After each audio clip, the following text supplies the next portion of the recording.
মাহমুদ হোসেন, যে কি করো? অজু করতেছি। মাশাআল্লাহ, আমাদের অনেক দর্শকরা তো সঠিক নিয়মে অজু করতে পারে না, তুমি তো অজু করবাই।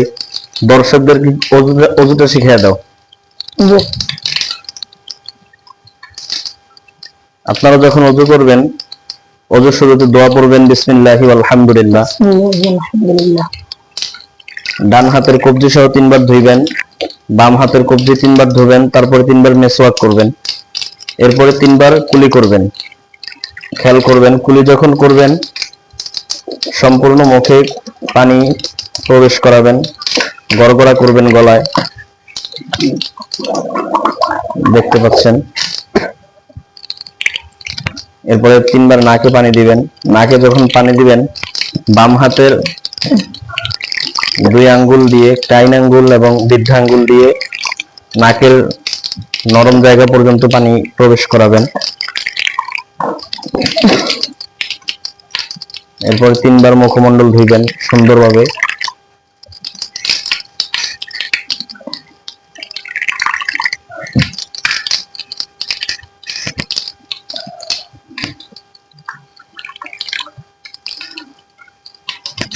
ডান হাতের কোণী পর্যন্ত 3 বার ধুবেন।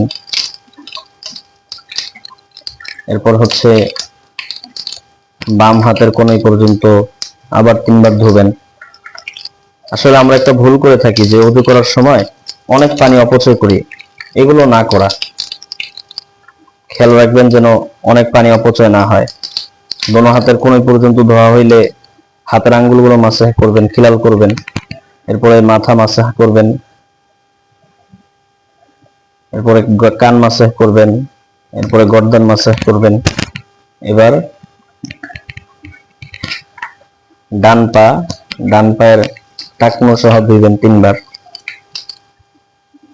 আমাদের বাচ্চারা ওযু করার তরিকা কিভাবে, ছোট ছোট বাচ্চাদেরকে ছোটবেলায় শেখানো হয় ওযু করা, মাশাআল্লাহ।